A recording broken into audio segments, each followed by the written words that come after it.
4 दिनों के लिए आई है, वो भी इस लैपटॉप के साथ। चल आई तो सही। बस उन्हीं यादों को मैं समेटने लगी इन कहानियों में। बीकानेर शहर राजस्थान के स्वर्णकारों के मोहल्ले में बड़े लाल दरवाजे वाला था मेरी नानी का घर। जहाँ तक मुझे याद है, उस मोहल्ले में ज़्यादातर घर स्वर्णकारों के ही थे। हर बार की तरह इस बार भी हम गर्मी की छुट्टियों में नानी के This piece focuses on the caste system and the casteism foundation that exists within Indian culture. And you have two children from two different, completely different lives in caste. And because of the system, even as children, there are these things in place where they're supposed to act a certain way, but as children they exist without this prejudice that all the adults around them have.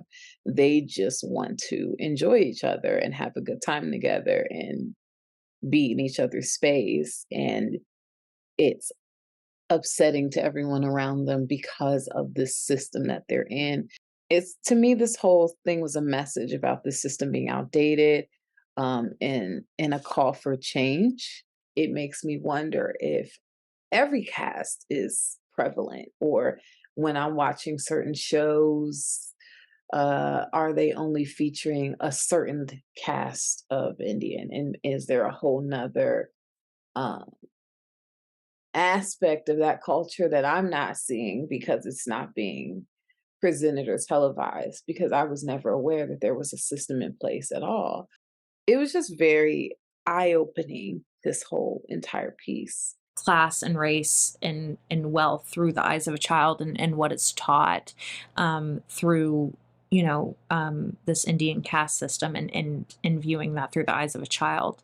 I think it's a really interesting story, and an interesting mode of conveying this story throughout as well, and a lot of these different ideals.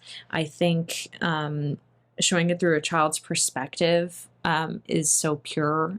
It's really smart to do it, and to do it through the eyes of a child, and having to break down the caste system and understanding, like, oh, why you can't be friends with a servant, and going through all of that.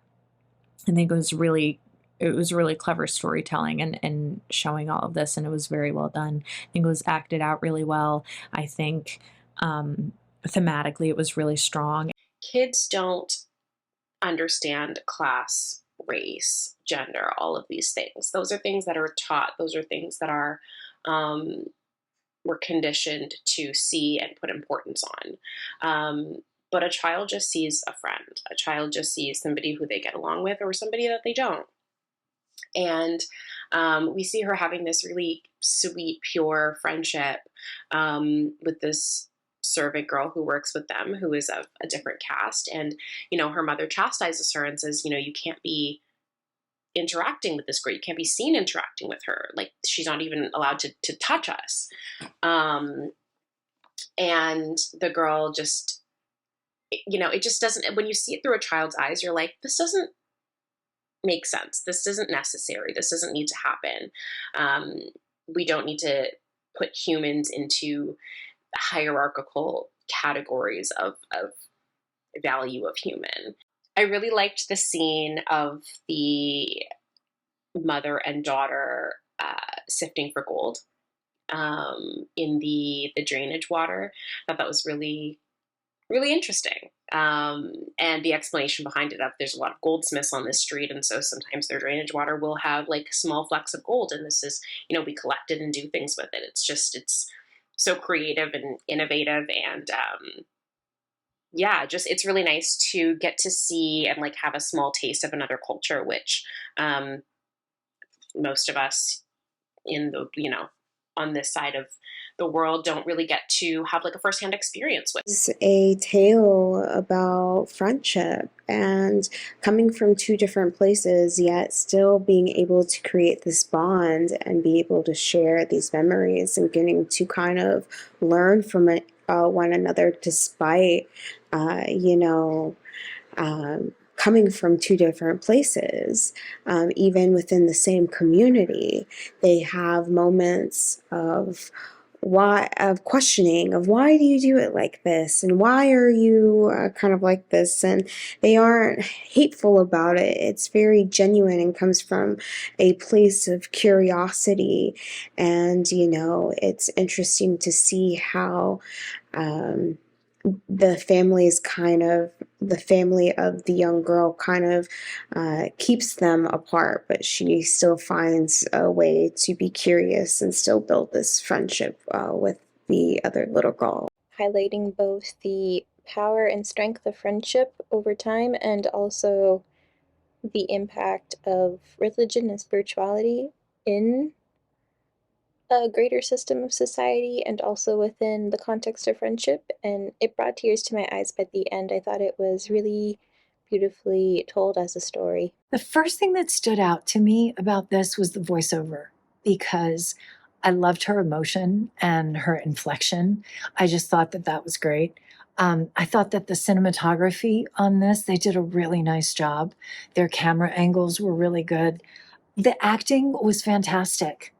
I mean, I really enjoyed being brought into this culture, brought into this world, and seeing how somebody else lived from a whole different culture and what they were doing and the games that they would play going through childhood. I thought that it was really, really good.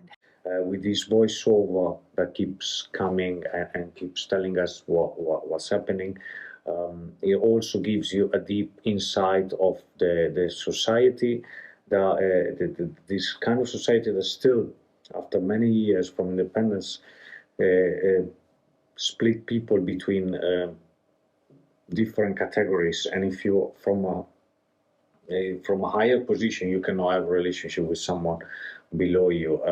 But even if with this problem here, we see that friendship prevails, because these two young women that they decide to be friends anyway, and even after many years that they don't see each other because one of the two gets married, that they still are, when they meet again, they still are friends and they still love each other. I think this is the really powerful message in the story, that friendship will always prevail.